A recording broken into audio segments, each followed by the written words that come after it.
Bonjour. Le chagrin est un Bouddha, la joie est un Bouddha, la colère est un Bouddha, la paix est un Bouddha. Ceci, c'est un extrait, une phrase d'un texte que j'aimerais partager aujourd'hui d'une enseignante dont j'ai déjà parlé, Johanne Sutherland Roshi. Et j'ai pensé qu'aujourd'hui, c'était un bon jour pour cela parce que vient de se clôturer cette conférence sur les océans qui s'est passée à Nice. Et c'est intéressant, c'est une parenthèse, mais c'est intéressant parce qu'il y a une ONG qui a invité un représentant de chaque religion à présenter quelque chose, enfin parler, donner son point de vue sur ces océans. Et le Soto Zen était représenté par Joki Sensei qui dirige la demeure sans limite. Et je trouve que c'était vraiment intéressant parce que il faut en effet, c'est un problème qui est aussi un problème spirituel, peut-être surtout, et il faut aussi donner une réponse spirituelle. Peut-être surtout. Donc, dans ce texte, j'aime beaucoup ce texte parce qu'il a une approche presque lyrique, je dirais voyant, du problème, de la question qui se pose. Pourquoi est-ce que nous n'arrivons pas à vraiment voir les problèmes qui se posent aujourd'hui et vraiment bouger et faire quelque chose? Elle dit que nous n'arrivons pas à regarder en face les choses parce c'est un chagrin en fait. Voilà. Elle dit que on ne veut pas regarder quand on a du chagrin, quand il y a un deuil à faire. Et il y a un deuil à faire de toutes nos attentes, de notre promesse de maîtrise du monde, de notre promesse de toujours plus. Et il y a un deuil à faire, un chagrin, et nous n'arrivons pas à regarder ce chagrin en face. Et nous avons perdu une forme d'innocence en face du monde et nous avons perdu un émerveillement devant la nature. Elle dit, nous n'aimons pas le chagrin et nous préférons garder un esprit tranquille, même et surtout si c'est une fausse tranquillité. Et que contrairement à notre peur, justement, nous pouvons vivre le chagrin sans nous y noyer, sans y disparaître. Et que pour surmonter ce chagrin, en fait, nos chagrins en général, il faut devenir intime avec. Il faut devenir intime avec nos émotions pour pouvoir les dépasser de façon constructive, positive. Et elle nous raconte dans ce texte l'histoire japonaise d'une femme qui s'appelle Mujaku et qui cherchait à comprendre ce qu'était le chagrin à la mort de son mari. Et elle reçut une réponse en vivant la fin de la coupure, la fin de la séparation avec le monde qui nous entoure. Or, nous restons là en quelque sorte, nous voyons les choses, mais nous n'arrivons pas à être vraiment un avec pour pouvoir changer et avancer. Donc, elle propose une réflexion sur cette coupure que nous vivons en ce moment et sur l'impossibilité de guérir d'un chagrin ou d'un deuil, donc tant que nous ne sommes pas intimes avec notre émotion et aussi longtemps que nous préférons détourner le regard. Elle dit que ce n'est qu'en acceptant ce chagrin, un chagrin qui est caché, qui est non dit, qui est non avoué à nous-mêmes, que nous pourrions retrouver ce regard qui nous faisait un avec le monde. Donc, c'est un texte très étonnant, avec des... Par exemple, elle nous dit qu'on n'a pas à avoir peur de nos larmes.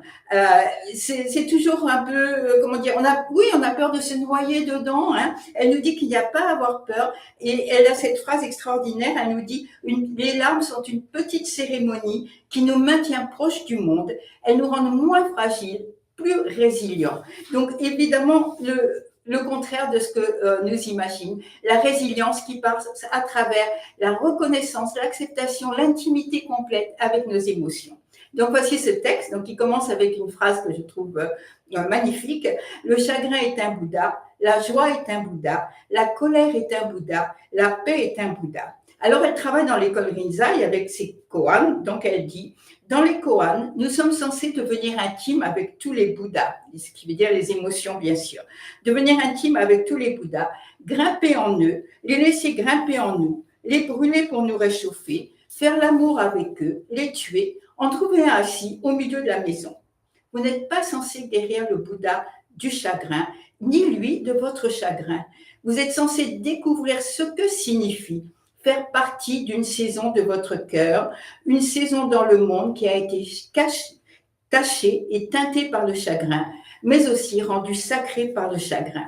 Et c'est ça ce que nous vivons actuellement, une saison douloureuse en fait du cœur et de l'esprit, et que nous devons regarder en face. Cette saison douloureuse, nous la voyons partout, dès que nous regardons autour de nous, quand nous voyons les dégâts, quand nous voyons les projets qui vont abîmer encore plus. Moi, ce que je vois, ou plutôt ce que je ne vois pas, c'est la disparition des oiseaux. C'est vraiment impressionnant que là où il y avait énormément d'oiseaux avant, maintenant il n'y en a presque plus. Donc c'est une saison douloureuse et c'est teinté par le chagrin, mais c'est à travers ce chagrin que nous pourrons changer notre façon de voir les choses.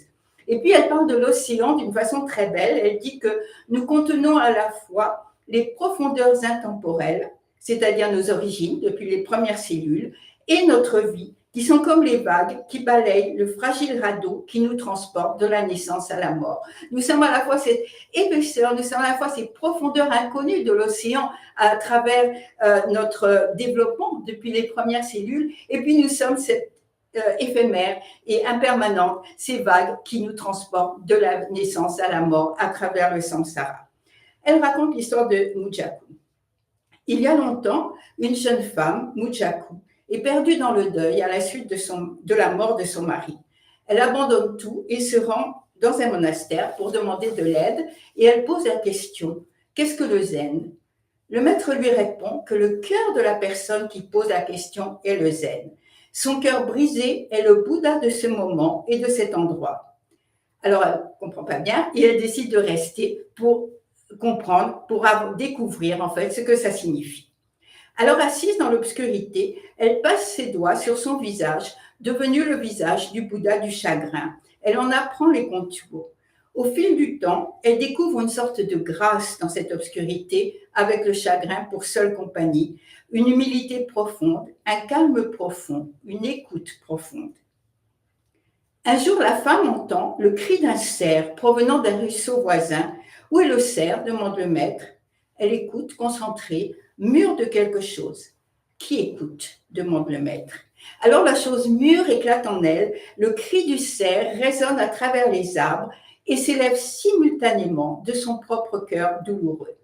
Elle est là, les sabots fendus et mouillés, et elle est ici, s'interrogeant, et toute écoute tout.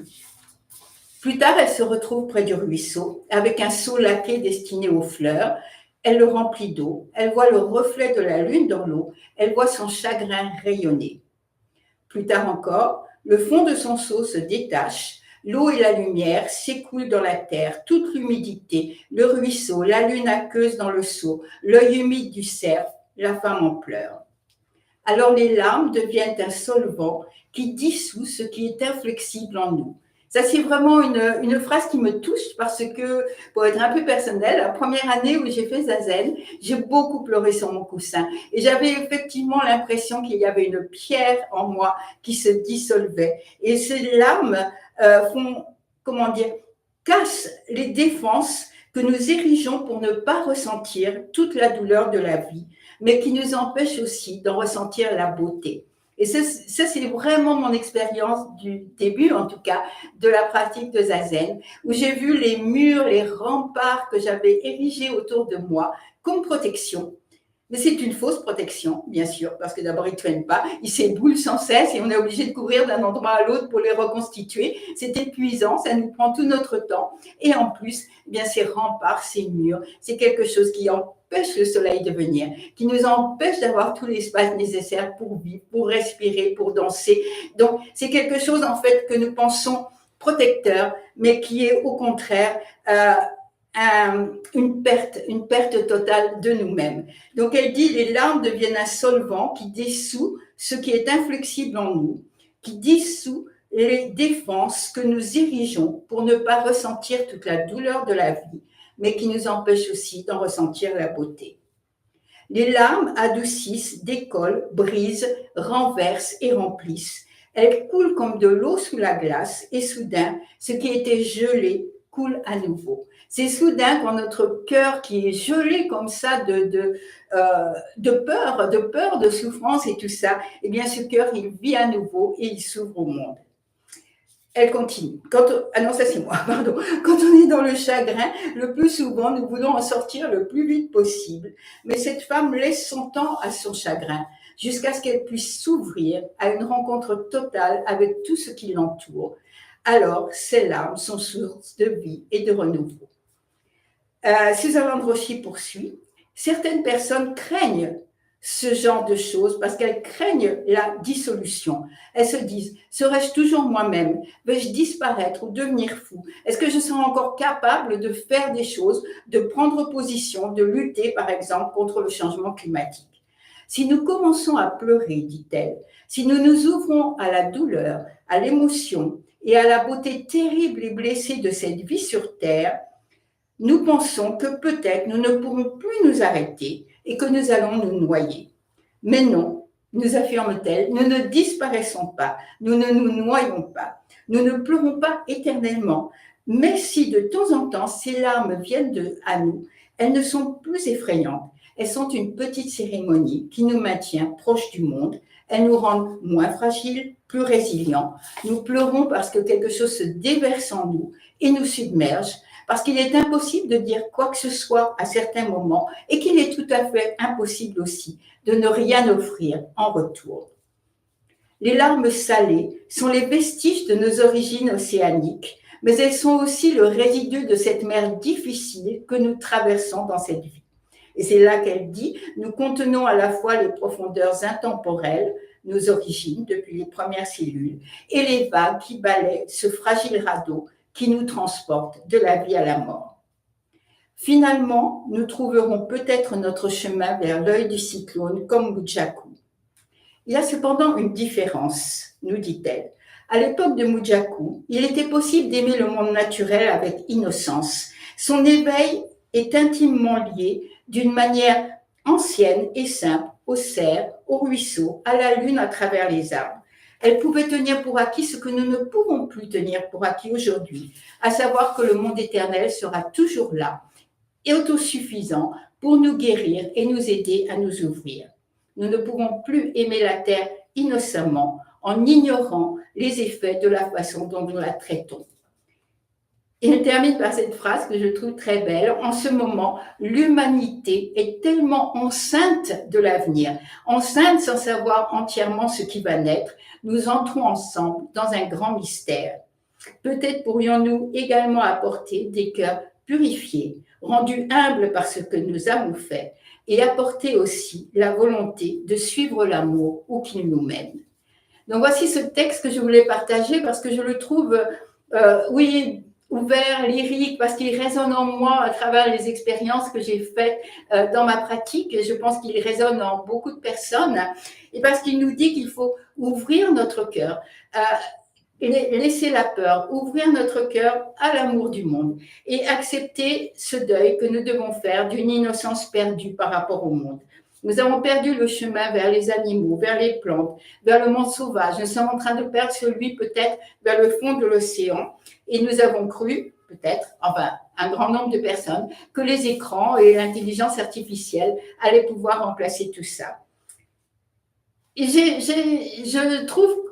connais bien ces phrases d'Edgar Morin, j'apprécie beaucoup Edgar Morin, et voici les phrases que je voulais citer pour terminer. Il faut comprendre que nous avons bien plus besoin de la nature que la nature a besoin de nous. Elle a besoin, cette nature, que nous ressentions des liens aimants avec non seulement nos animaux familiers, mais avec tout le monde, végétal et animal. Elle a besoin, cette nature, de nos émotions poétiques, devant les mers, les montagnes, les vols d'oiseaux sauvages, la majestueuse sérénité des grands arbres. Nous ne devons jamais oublier que nous sommes des vivants au sein d'un monde vivant. Voilà, j'en étais là de ma conclusion. Et puis, je suis tombée il y a 2-3 jours sur une phrase de Novalis, le poème Novalis, qui me semblait répondre exactement à tout ce qui avait été dit ici. Et cette phrase, c'est « La somme de tout ce qui nous touche, on l'appelle la nature ». Alors, je me suis dit, mais voilà, c'est exactement ça ce que nous dit Suzanne Androchi et Edgar Morin. En effet, il faut que nous nous laissions toucher par la nature. Il faut que nous nous laissions toucher au risque des larmes. C'est ça ce qui est difficile. Parce que si nous ne savons plus être touchés, être vivant dans ce monde vivant, parce qu'être touché, ressentir des émotions, c'est être vivant. Et si nous ne savons plus être touchés par nos émotions dans ce monde vivant, eh bien alors, le monde meurt et notre humanité aussi. Merci.